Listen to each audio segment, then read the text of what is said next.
With so many animes coming out this season, from sequels to brand new series, it stands to reason that there will be plenty of things for me to watch this season. Oh, I'm only watching 5 or so shows right now? Really? Well, I guess this is the perfect chance for me to try out this unique new idea I had, so yeah. That's why I decided this week I'd do something different from my regular reviews and instead talk about some anime I've been checking out over the last few weeks as something kind of like a minor review of multiple different series that are currently airing. Also, before you ask, no, I'm not doing this because I didn't have a review prepared for this week. That's definitely not it. So, with that said, let's get started with the multi-current anime reviews, or rather, the multi-current reviews. Wow, that was on the nose.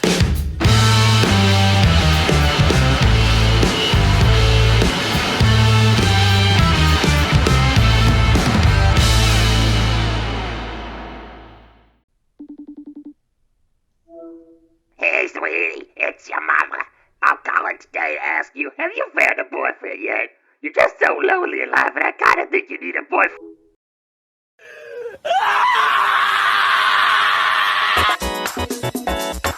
Starting things off, we have Girlfriend Season 2. Now, I'm aware I haven't reviewed the first season, however, I did end up tuning into the first season and I enjoyed it, so I decided to check out Season 2 as well, since I thought maybe I'd enjoy that as well. And I still think that it's a lot of fun, but we'll talk about that in a little bit. But to summarize what the show basically is, the story is about a guy who's actually dating a girl who's his girlfriend, but then another girl confesses to him, and he really likes this new girl as well, but he doesn't want to dump his current girlfriend, so he decides to make a deal with them about two-timing them, and so he now has 2 girlfriends that he's spending a lot of time with. And that's where the full story begins with Season 1, and now we're in the second season, and yeah.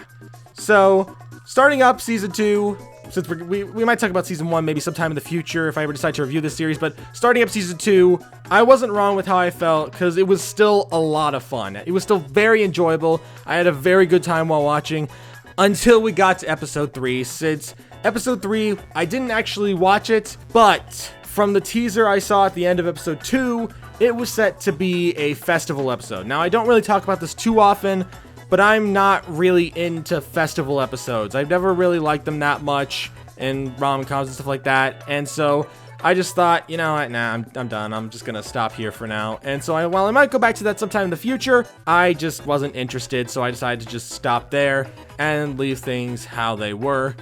And that's just why I stopped there and moved on. So yeah. However, from what I have seen, there was still a lot of fun moments. While I only technically watched 2 episodes, I did enjoy what I watched. And I guess we'll just say that, as of right now, this anime gets a 7 out of 10. With that said, let's move on to the next one.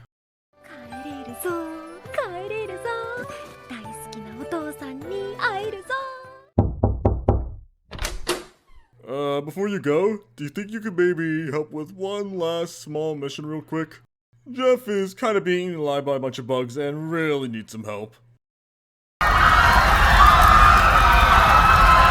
That was literally gonna take 20 minutes! Next on the list is My Daughter Left the Nest and Returned, an S-Rank Adventurer. This anime follows a story of a young girl who continuously tries to return to her father, only to struggle by the guild, trying to keep her away to do missions and stuff like that, so she just wonders if she'll ever make it back. And yeah, that's basically kind of the whole story, and we're just gonna move past that and talk about how I felt about it. So I ended up watching about 4 episodes of this anime, but in the end I did drop it because I just wasn't interested in the kind of simplistic characters, and the plot just wasn't anything interesting. There was nothing grabbing me. There was nothing telling me I need to keep watching. It just kind of felt it just wasn't really sticking with me. And while I'm sure there are some people out there who are enjoying the show, for me personally, I felt like 4 episodes was a good stopping point. It was a good wrap-up point for me, and I just found it to just kind of be an anime overall. Like, I really didn't enjoy the first episode that much. I actually enjoyed the second episode fairly well. Like, I enjoyed it for the most part. But then, you know, episodes 3 and 4 were just kind of fine, and overall, I think I'm just done with the show, and I don't really want to go back. Maybe I'll return to it sometime in the future, but that's probably unlikely. And yeah, that's why I give, as of right now, My Daughter Left the Nest and Returned, an S-Rank Adventurer a 5 out of 10. That's all I have to say on that, so let's move on to the next one. Oh boy, next one we have is Berserk of Gluttony, and I have to say a lot about this one, so let's get into it. So, to start things off, we follow our main character, Fate, as he kills the thief and ends up activating his special skill known as Gluttony that lets him absorb the skills of whoever he kills. After he learns about this, he decides, alright, in order to get more skills, I'm gonna go out there and kill some goblins and become Goblin Slayer. No, he didn't. He just decides to go out and kill some goblins and become OP. And yeah, basically it's just a story of how a guy becomes slowly OP. So yeah, we're just gonna start talking about the show now through my review, and I'm just gonna come out and say it. I immediately dropped the show, like pretty much at episode 1. Episode 1 was already out for me. Because not only was the story super uninteresting, but the main character just didn't have a personality that I liked. I just found him annoying, and he's kind of whiny. And it's really sad too, because I was hoping with the kind of story they were going for, I thought it was going to kind of be like a Arifareta situation where the main character is going to be all like dark, brooding, and vengeful, but also not vengeful, just kind of like this dark and brooding character, since I really enjoyed Arifareta with that, at least for the light novels. I don't really care much for the anime, but the light novels I really love. So I was hoping it would kind of be like that, like a better version of the anime, but sadly, it was not to be, as this story just falls apart really quickly in just a single episode. From its really bland main character to its Eyes Wallenstein ripoff, who literally exists just to kind of give the main character a character to care about, even though they have no personality. Seriously, this girl just, I can't even remember her name. She has so little personality. And it just makes me wonder, how the heck did she come into this dude's life? This lady who apparently seems to be quite rich and kind and gentle, for some reason wants to pay attention to this one small street urchin of a dude. Why is she focusing on him? I don't know. It's weird. And I also find it weird that the main character's name is Fate, but we just have to roll with it. And just, I don't know, just the whole first episode left a really bad taste in my mouth. And I found myself just really getting annoyed at how dull and uninteresting this show was, and I just dropped after one episode because I really didn't like it. And so yeah, it's just a really bad show in my opinion, and I never want to go back. I thought the first episode was terrible, and I don't think there's anything else I can say about that. It was just terrible. I hated it. I sat through it and I hated it. And that's why in the end, while there were like maybe 1 or 2 decent moments here and there, which I mean like very scarcely here and there, I ended up giving Berserk of Gluttony a simple and fairly earned 3 out of 10. So, yeah. Let's hop on to the next show.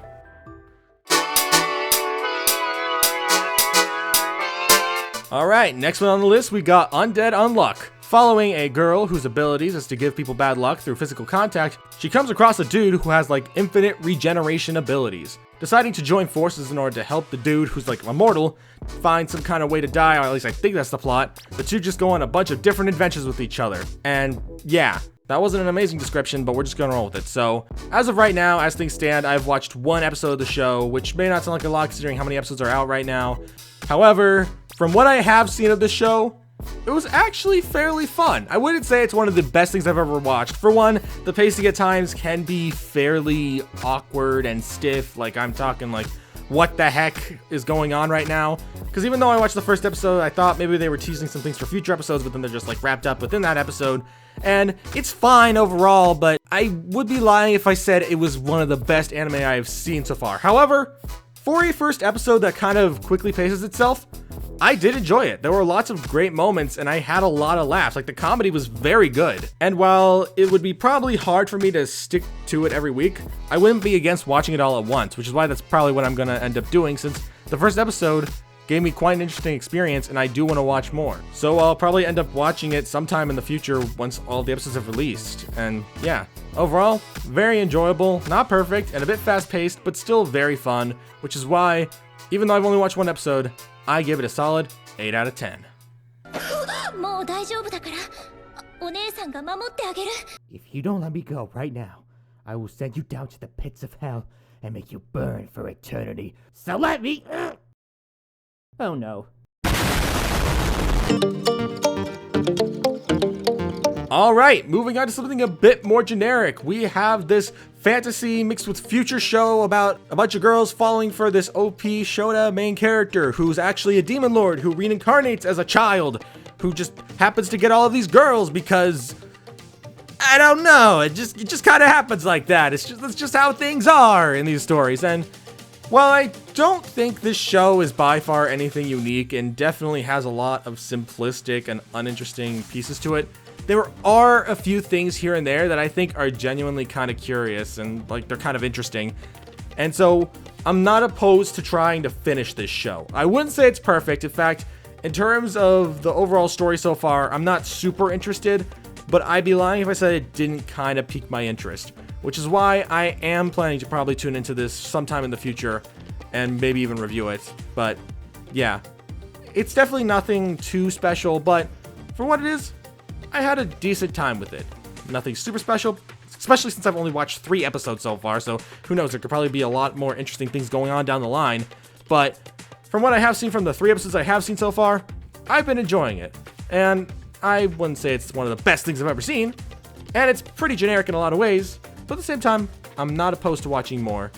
And that's why, even though I don't know how things will turn out within the future, as of right now, I give the Demon Sword Master of Excalibur Academy a 6 out of 10. With that said, let's move on to the next show. Alright, we're getting into some more positive territory here, not just kind of mixed or negative territory. We're hopping into Shangri-La Frontier. So, what's the story of Shangri-La Frontier? Basically, we follow a crazy gamer who loves terrible VR, MMORPG type games, kind of similar to Sword Art Online, I guess, is more accurate to say more than anything else. And he just loves playing the terrible ones, the terrible SAO games. And after a while, he decides to check out this God tier game known as Shangri-La Frontier. And thus, we end up following his adventures through that God tier game with a surprisingly accurate setup to how real gamers act. For the most part. So, I've been tuning into this anime every week for every single week now, and ignoring the fact already that the theme song, the anime opening is by far the best anime opening I've heard this season, and yes, I have heard the Goblin Slayer 2 opening, don't cry about it, I literally disagree with that. I think that this is just the best opening of the season. I just love it so much.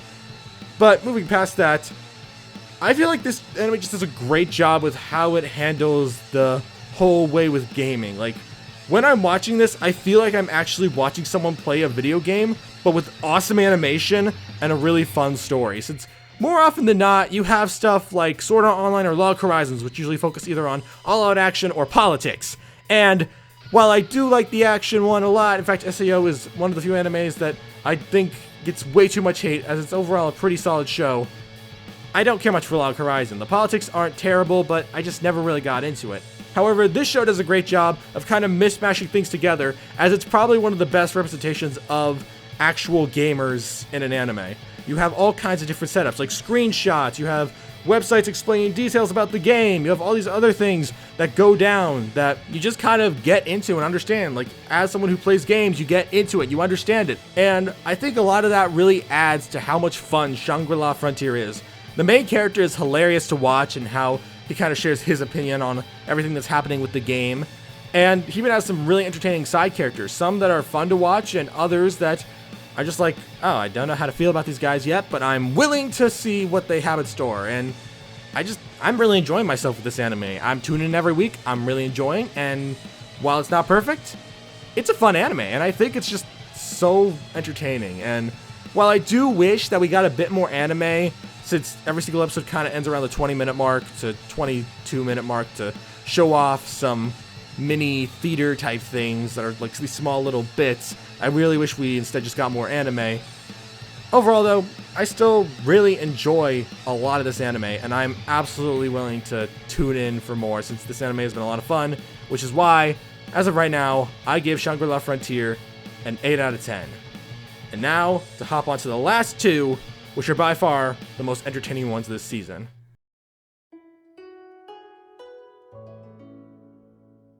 Alright, dude, you've been waiting all this time. It's finally time to tell her how you feel.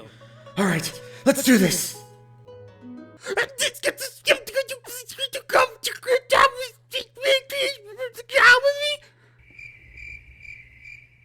Huh? なぜか恋愛対象としてはヘドが出るようなの。ごめんなさい。Not to be so harsh!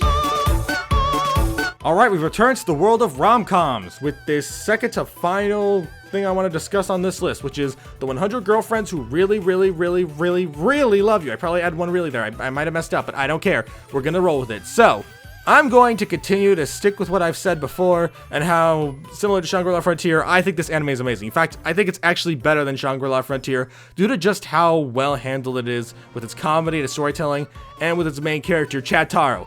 It's definitely Chad Taro. Don't question me on this. It's not anything else. It's not Rentaro or anything else. It's definitely Chad Taro. Trust me on this one.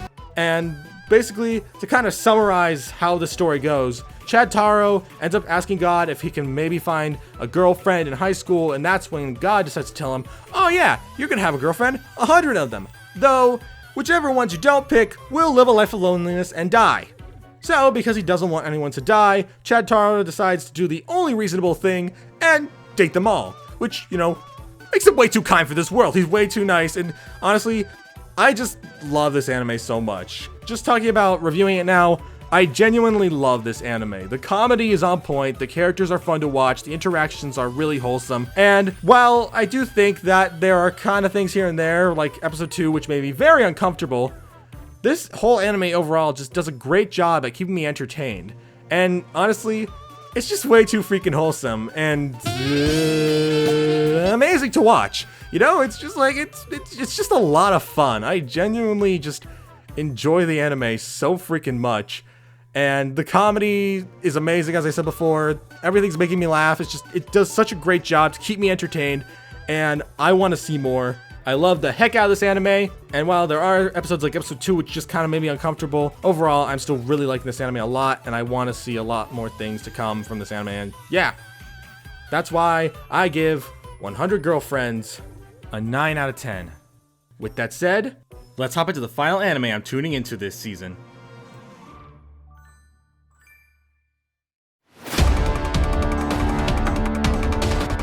Alright, last we got on the list is the Eminence Shadow second season. Now, if you have watched my channel before, you would know that I reviewed the first season of Eminence Shadow and talked about how much I absolutely love this anime.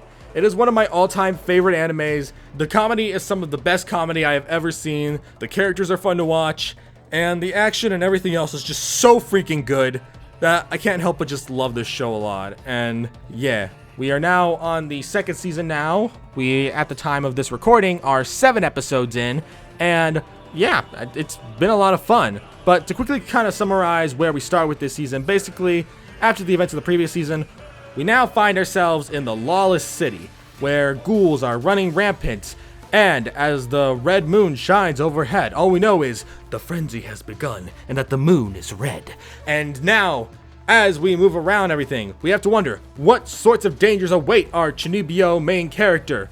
Will he suffer, or will he once again be the coolest dude ever with his I am atomics and all that other stuff? I don't know, but let's tune in, and yeah, I'm just gonna say this right now, I went into this season with high hopes. I was hoping it would have just as many good moments as season 1, and then some, even though the episode count was cut down considerably. And so far, from what I have seen, it's kind of a mixed bag in a way. Like, the first 3 or so episodes, which focus on the Lawless City, are fine. They're not super amazing, but they're not terrible. They were just kind of like, I don't know. They were just kind of iffy. There were moments I really liked, moments I didn't care for, and just these whole things where I just kind of wish we got a bit more time in the Lawless City. I felt like we just got through things way too fast. Don't get me wrong, there were lots of funny moments. In fact, there were tons of funny moments. Eminence Shadow still does a great job of making me laugh out loud like crazy, but there just were way less moments in this where I felt like, yes, this is the Eminence Shadow I want. There's just way more moments where I just don't care as much, but overall, it's still not bad. In fact, I originally had thought maybe Eminence Shadow was losing its touch with that arc, but then we enter the next arc that was hyped up a lot by people, known as the John Smith arc. Without spoiling anything, the arc is flippin' amazing so far. And by so far, I mean it just wrapped up, and we're about to enter another arc, and it is flippin' amazing. Like, the John Smith arc is definitely one of the best Eminence and Shadow arcs. I freaking loved it. It was so good, and it made me realize, dang, Season 2 is just as good as Season 1. It may have had its ups and downs during the Lawless City, but here in John Smith, it is freaking awesome. I loved it, and I definitely want to see more of what's to come. I'm very excited. even though I've been spoiled on a few things because for some reason, light novel and manga readers just don't like to keep their mouths shut about things, and I'm getting constantly annoyed by people saying how the manga was better. But other than that, I'm really enjoying this, and I'm just having such a great time, and I'm definitely excited for more. And that's why I'm just really enjoying it. I want to see more. I am so hyped for what's to come, and I give Eminence of Shadow's second season, as of right now, at the time of watching this, a 9 out of 10. I hope a lot more comes in the future in terms of like good content, and I'm very excited to see what they have in store next. And yeah, that should wrap up what I've checked out this season. For the heck of it though, here's a list of some of the anime I'm planning to tune into after they're done airing, so you know what kind of reviews to maybe look forward to. And yeah, with all that said and done, thanks everybody for tuning in. I hope you all stick around for future reviews, and heck, if you found yourself enjoying videos like this, let me know and I might do some more of them in the future. And yeah, that's all I have to say, and thank you all for watching. If you're new to the JGC Anime channel, don't forget to subscribe. I always do anime fans to the channel. And if you found yourself enjoying this video, be sure to leave a like. And with all that said, thank you all for watching, and I will see you all around. Peace!